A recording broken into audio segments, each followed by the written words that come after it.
Hi guys, welcome back to Film Horror channel. Here is a review of Double Ishmael Shankar, acted by Ram Potineni, directed by Puri Jagannath. Movie విషయానికి వచ్చేస్తే నాకు నచ్చలేదు guys.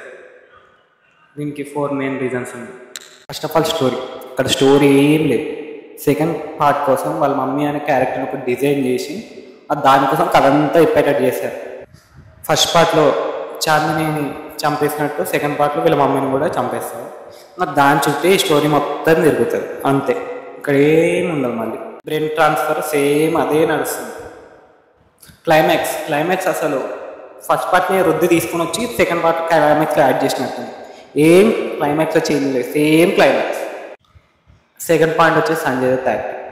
అక్కడ ఆయనకు ఒక big bull అనే dialogue తప్ప ఏమి ఇయ్యారు. అక్కడ బిగ్ బుల్ అది విలన్ అన్నప్పుడే మన యాక్టింగ్ ఉంటుంది. హీరోని డామినేట్ చేసే యాక్టింగ్ విలన్ ఉంటుంది పూరి మూవీ. ఇక్కడ అలా ఏం లేదు, just big bull. Third point వచ్చేసి సాంగ్స్. లిటరలీ ఒక్క సాంగ్ మానంత చోర్చింత తప్పించి ఏ సాంగ్ బాగాలేదు. ఒక్క దేనికి కనెక్ట్ అవ్వం మనం సాంగ్స్కి. ఒక్క మానంత చోర్చింత ఓకే అన్నట్టు అనిపిస్తుంది. అలీ గారి క్యారెక్టర్ దానివల్ల కామెడీ జనరేట్ అని అనుకుంటారు, కానీ నాకు మాత్రం ఏమనిపించలేదు అంత కామెడీ.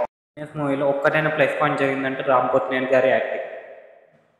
నేను యాక్టింగ్ సినిమా కొంచెం అయినా చూడొచ్చు, ఓకే పర్లేదు అనే వారికి తీసుకొచ్చింది అంతే. ఈ మూవీ కోసం రామ్ పోతినేని గారు 86 kgs నుంచి 68 దగ్గరికి వచ్చారు. మూవీ కోసం రామ్ పోతినేని గారు అంత డెడికేషన్ పెట్టి చేసినా కూడా మూవీలో అంత మ్యాటర్ లేకుండా పోయింది. జస్ట్ ఆయన క్యారెక్టర్ ఒకటే డెవలప్ చేస్తారు మూవీలో అంతే. ఏం స్టోరీ డెవలప్మెంట్ లేదు, ఏం సాంగ్స్ లేవు. పూరి గారి మార్కే లేదు.